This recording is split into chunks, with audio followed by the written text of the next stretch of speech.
Widespread poverty remains to be the single most important policy challenge facing the Philippines.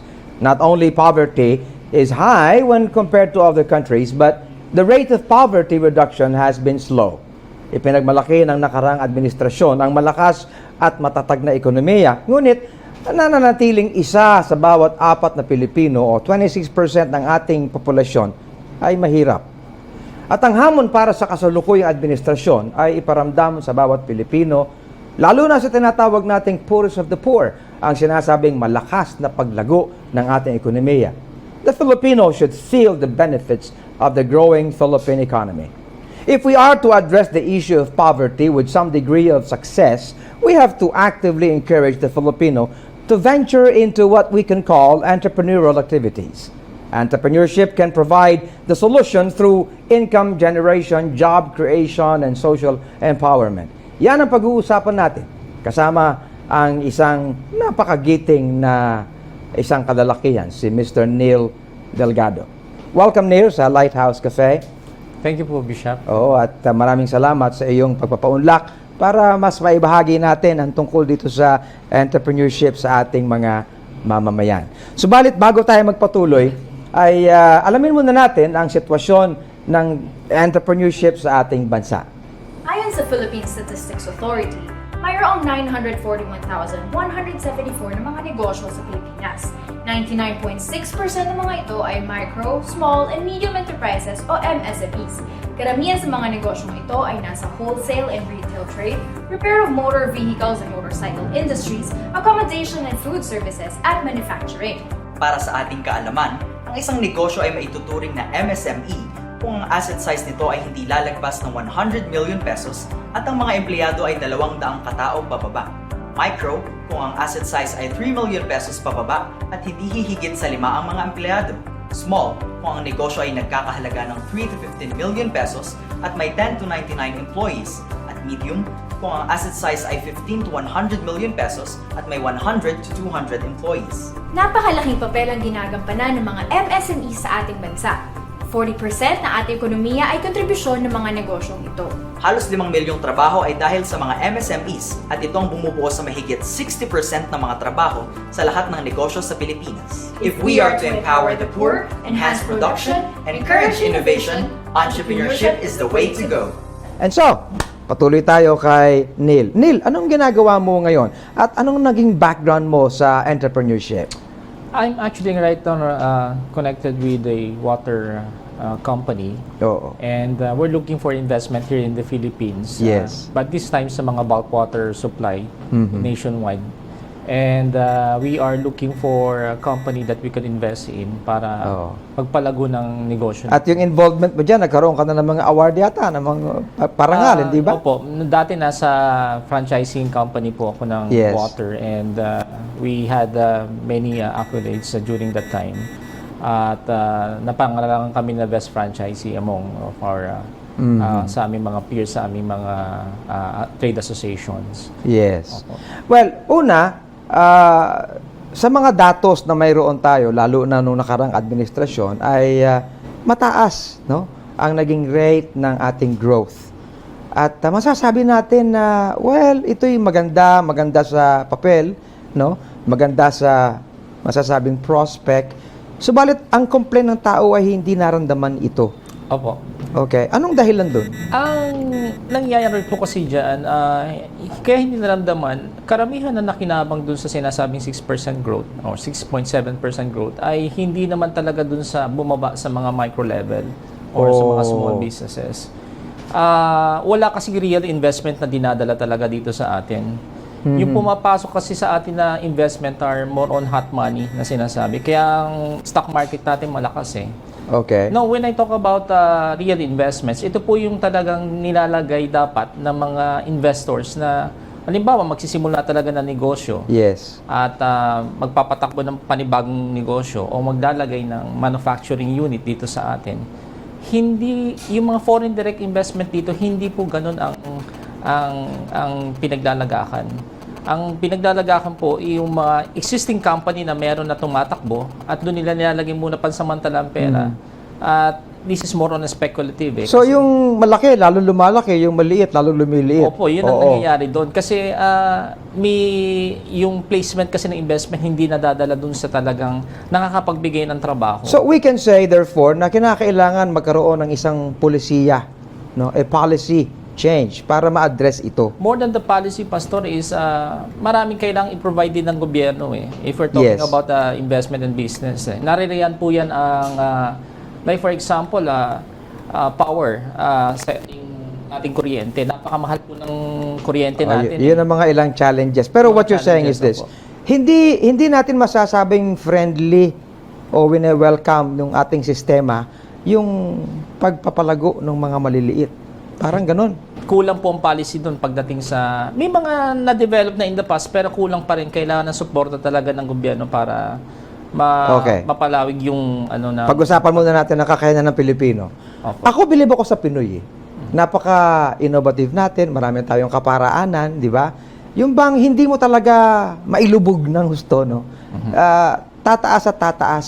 Sa kanyang pagsisikap, ang ating resilience ay napakaganda. Palagay ko yun maganda simula. Ano palagay mo?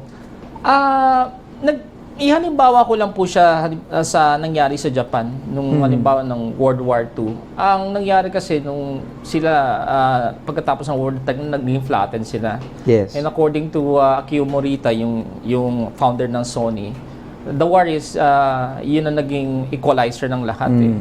So at that time, naging resilient sila. That Yes. means everyone is into creating something kasi wala silang pagkukuhanan noon eh. So they're creating.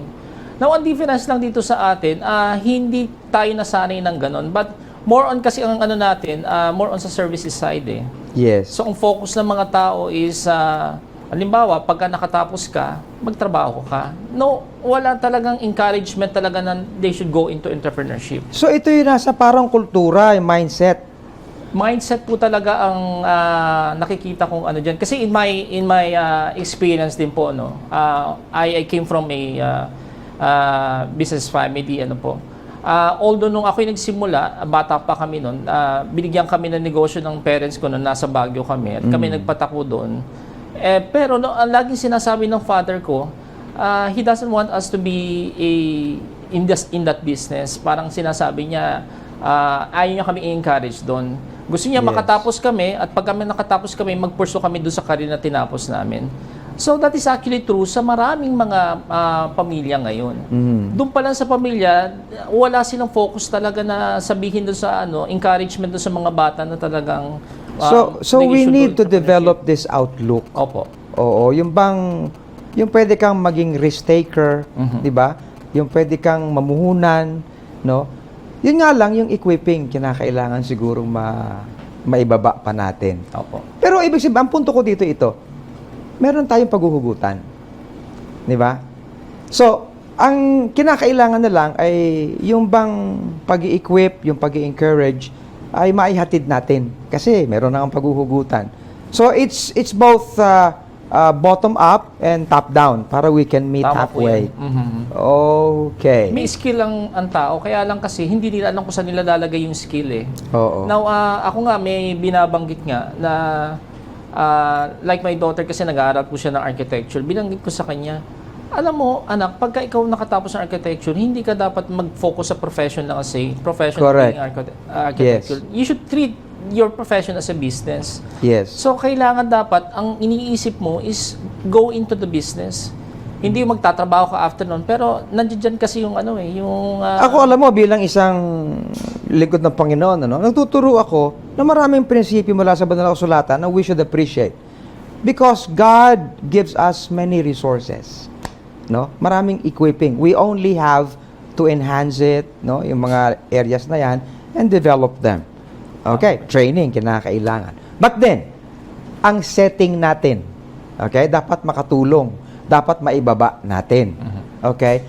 How friendly ang sistema natin dito, like binibigyan ng gobyerno, but how friendly ang sistema sa mga willing mag-risk, willing magsimula? Yun ang nakakalungkot na bagay po dito sa atin kasi hindi masyadong na-define yung halimbawa if you want to go into the business, marami kasing sector na maaari kang pasukan eh. Yes. Unfortunately, hindi naka-define lahat yun. At merong ibang sector ng business, halimbawa gusto mong pasukin, wala talagang batas pa nagpapatakbo doon. Okay. So pagka nangyari yan, pumasok ka sa ganung negosyo, you will be treated as para kang underground economy kasi hindi ka mabigyan ng permit eh. Oo. Now, another dyan is yung mga proseso ng pag-apply ng Ay, nako, sinabi mo, Neil. Ako, sa Lighthouse lang, marami tayong gusto magnegosyo, pero lumalapit sila sa akin at sasabihin, Pastor, panalangin mo naman kami kasi parang hindi kami makapagsimula. Ay, wala kaming, para bang ito na nga, andun yung willingness, pero ang pipigil pa, yung sistema natin. Yung sistema kasi, Pastor, hindi siya na streamline in such a way na maging friendly siya mismo doon sa papasok. Yung parang dapat ang gobyerno may isang tinatawag na one-stop shop. Pagpasok mo doon at ka ng negosyo mo, gusto mo Tsaka isa pa, kung tama ang obserbasyon ko, masyadong nakafocus din. Kung merong mang potensyal, kung merong mang oportunidad, masyado nakafocus lahat sa Metro Manila. Tama po yan. Hindi natin ini-strengthen yung mga nasa ibang lugar, ang mga probinsya. So, ang nahihirapan tayo ngayon, lahat nagsasa Maynila. Tama po. And mas maganda sana kung mayroon tayong infrastruktura, pero sabihin mo na. Kasi yung din po doon ang focus din ng gobyerno, karamihan ng mga, mag-apply ka ng permit, SEC mo na, yung registration, nandito rin sa Maynila mo pupuntahan yun eh. So, kung dapat may pangangailangan dyan na dapat nilalabas din nila yun para marating din doon sa mga sa labas ng Metro Manila, sa mga probinsya. Kasi nandoon din ang paglago eh. But you believe this is the way to go? Dapat po ganun. Dapat i-decentralize din yung ng gobyerno doon. Pamamaraan nila. Okay.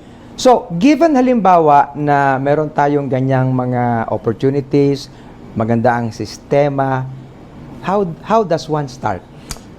Ang kailangan po dyan sa isang entrepreneur, dapat meron siyang creativity muna eh. Okay. Dapat niya yung creativity. Now, the creativity, yung creative that should be transformed into productivity. Okay. Now, when you have a productivity, dapat ma-transform yun to profitability. Kasi maraming may mga nakilala ko, for example, mga inventor na kung ano-ano. So, may na-create sila. Pero yung kanilang produkto, hindi naman siya marketable. So, they cannot convert it to profitability. I see. So, maraming klaseng ganun. We talk about everything na nakikreate. Hindi naman siya pwedeng ma-market eh. So, kailangan ng gobyerno pumasok doon in terms of what? Research and development. Kasi ganyan po yung nangyari sa sa Japan tsaka sa China eh. On China, for example, magandang example. Kasi nangongopya sila eh. So, ang gobyerno, para... yung galing nilang mangopya ay ginawa nilang profitable na bagay. Opo. At ang maganda dito, ang gobyerno may suporta sa kanila. Yes. Na pag ikaw ay nagkaroon ng ganong klaseng negosyo, makikita mo kaagad na ang gobyerno sumusuporta doon. One time nga po, meron akong pinuntahan sa China, napansin ko, kasi meron kaming inaangkat na mga hot and cold dispenser. Doon nakita ko, yung mismong factory na yun, yung mga supplier ng kanya ng mga parts ay doon sa mga backyard industry lang. Now, when that factory expanded, lumago din yung mga supplier din niya. Because the government pour in investment. Kasi minsan ang comment yung mismo nasa gobyerno ay nai-insecure sila sa ginagawa ng mga wala sa gobyerno, At nagiging kakompetensya mo pa ngayon yung nasa gobyerno. Pwede po mangyari yun. Oo. Anong masasabi mo sa crab mentality? Yun ang malaking factor sa ating mga Pilipino na daming nangyayari. Yun ang nakakapaghila talaga sa lahat. Kasi may mga, for example, akong nakausap ng mga inventor din. Kaya minsan ayaw na nilang ipapatent yung kanilang iniimbento kasi ibinibigay ng mga taga-patent yung yung sinulat nila doon eh. So, doon pa lang nagkakaroon na ng hilahan kasi ibibigay nila doon sa mga may mas puhunan. So, nakawawa naman yung talagang mismo nag-invento. Ibig sabihin, kinakailangan ayusin din natin na hindi lang tayo friendly, hindi friendly ang setting, ang proseso, kundi encouraging pa. Dapat hindi po. yung agawan. Tsaka okay? meron dapat level playing field. Yun ang maganda, level playing field. Oo. Opportunities pare-pareho sa Pare-pareho lahat. po, Oo. And then, nabibigyan din kung anong mga focus para sa ganito, para sa ganyan. At, well, sana tayo na lang talaga ang gumagawa ng polisiya, no? Oho. Pero hindi naman tayong dalawa lang ang pinag-uusapan natin dito. What can we suggest and what can we think of para gawing mas maganda ang prospekto na ito? Well, paano ka nagsimula? Marami pong sa akin po ang challenge kasi diyan as an entrepreneur, dapat alam mo lahat ng bagay na sinimulan mo when I was starting naalala ko isang staff namin noon na nag-apply sa akin. Nakita niya ako ang IT, Oo. ako ang customer service, ako sa technical, ako sa accounting, ako lahat. So nakita niya ako lahat ng gumagawa doon. Kasi habang nag-install ako ng network ng namin, ng mga computer namin sa office, nakita niya sumasagot ako ng mga tawag ng mga customer sa akin. So, kailangan dapat alam mo lahat yung mga yun So, kailangan din may passion ka rin sa ginagawa mo. Yo, yes. Napaka-importante yun dahil kung hindi, susukuan mo yung bagay kasi mahirap At hindi ko masaya doon sa ginagawa mo, wala. Oo. Hindi ka magpapatuloy doon sa ginagawa mo. Okay, napakaganda. But, so, how do you then get dun sa mga dapat mong mga kliyente? No? How do you establish the market for your own thing? For example. Importante po dyan yung tinatawag natin na branding. You may have a good product, but if you don't have a good branding, and that's it's hard to sell. So, branding takes place pag nandiyan na yung produkto. So, the product, kailangan muna nila makita, and then you develop the branding. Kasi lahat naman ng bagay na nakikreate, nakikilala sila sa brand Without the brand, ang hirap mong ibenta yung produkto. And when you have the brand, people will recall it matatandaan nila yung brand mo. And that actually sells. And you have to invest with the brand. Oo. Tama bang isipin ng isang nagsisimulang negosyo na ang pag-asa lang niya ay abroad, o how does one enlarge his area? Opo. Ang problema kasi yung opportunity kasi lagi nakikita ng maraming tao sa ating mga Filipino ay nasa abroad. Kasi yung opportunity dito sa atin in many ways ang hirap kasing i-attain. Yeah. Siguro may attitude din kasing tayong mga Pilipino na na we would like to go into a opportunity na mas madali para sa atin Kasi ang pagdinegosyo napakahirap kasi it take some time for you to be able to grow and be successful in the business. Unlike, for example, kung ikaw ay isang empleyado lang, mag-apply ka, inhinyero ka, pumunta ka sa isang manufacturing unit, madali ka ma-promote kung meron kang kasi set up na yung business doon Unlike if you will be the one to starting it, mahirap yun. Mas mahirap. Well, ang punto kong sinasabi, kasi meron tayong mindset na kapag ang produkto ay galing sa abroad, mas maganda. No? So tuloy, hindi natin nabibigyan ng proteksyon yung mga nagsisimula na maliliit sa atin. At pati na tuloy yung mga naririto nagsisimula, ay hindi rin nila tinitinan yung market dito, tinitinan nila yung market sa abroad. So, hindi tayo nagde-develop per se ng equipping, ng expertise sa atin dito. Na kinakailangan naman talaga ay this is the one we should really build. Ang kailangan po kasi sa atin is mayroong dapat na establish na mga manufacturing units na talagang nandito sa atin so that people can get engaged into that. At yung mga produkto na nakikreate dito, mabenta natin dito locally. Kung mapapansin niyo yung pati mga shampoo natin, mga sabon tsaka mga they're all made in other countries. Yeah. Hindi kasi it's cheaper actually to produce those products from abroad compared to producing the product here. Ako may idea ako. For example, sa ating bansa, marami tayong challenges. Hindi tayo nawawalan ng bagyo, hindi tayo nawawalan ng lahat ng kalamidad. Naririto. Nag-aantay tayo kung ano pa mangyayari. Disaster prone sa ibang bansa naman, ang palaging mga changes na kanilang hinaharap yung summer, winter, mga ganyan. So pinaghahandaan nila yung mga produkto na ina-apply doon, we can turn these things, kung halimbawa man, kalamidad, ano man, bagyo and everything, we can turn these things into opportunities for us. Na tayo lang ang makakaunawa. For example, ako tuwan-tuwa ako sa nakikita ko halimbawa, ini-expect mawawala ng kuryente. Tapos merong mga solar na mga kung ano-ano na pwede kang we can begin with that. How does one develop his sense of patriotism, yung pagtugon sa maraming challenges sa ating bansa into his being profitable? Una po diyan, magkaroon dapat tayo ng tinatawag na patriotism eh. Yes. Kasi national patrimony, parang hindi na yata ngayon na-inculcate sa mga bata yan eh. Una-una, kung talagang gano'n, kailangan bumili tayo ng produktong atin. Yes. Doon, ma-realize natin na talagang dapat. Lalo ngayon na darating ang ASEAN integration. I mean, nandito na, nagsimula na po tayo. Mhm. Although, ang mangyayari niyan, na maraming produktong pupunta rito sa atin na manggagaling sa mga ASEAN member countries. So, karamihan sa ating mga industriya, hindi tayo ready sa pagpasok na ito.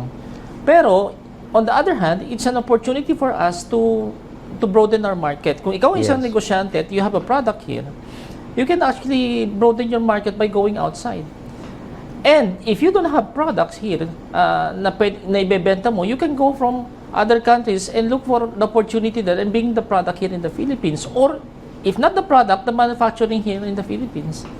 So that's actually a two-way process eh. Pwede ka mag-benefit eh. And as an entrepreneur, you always look on these opportunities eh.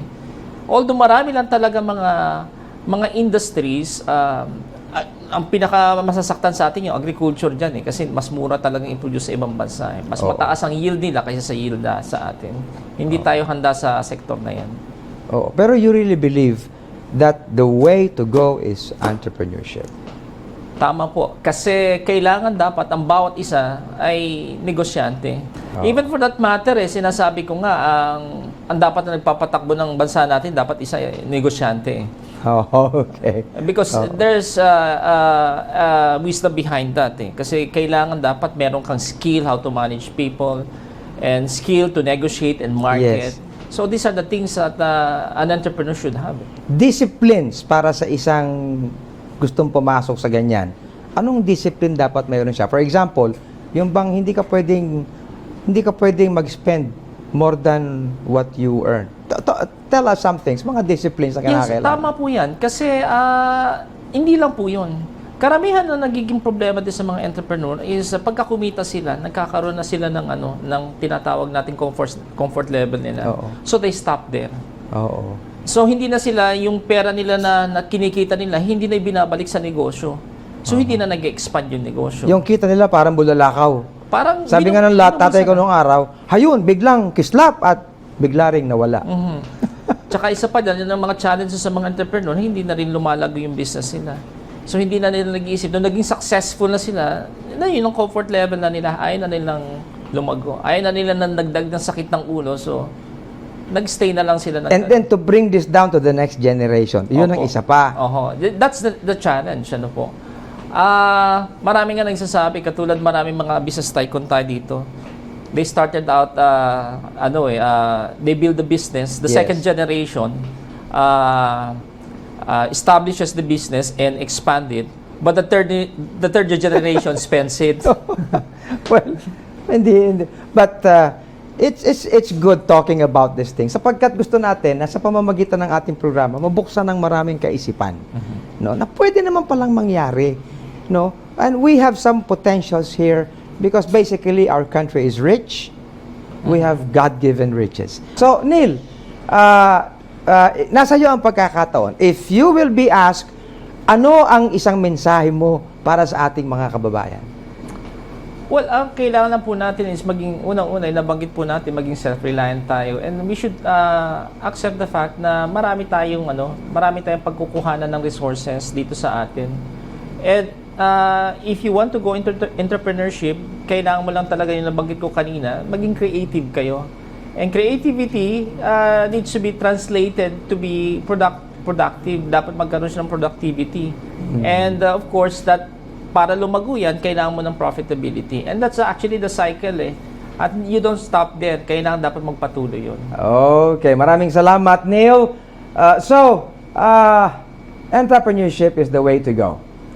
And samahan naman natin si Rona at si Gabby as they guide young professionals in making the right decision with their hard-earned money. Stay tuned for our Espresso Cell.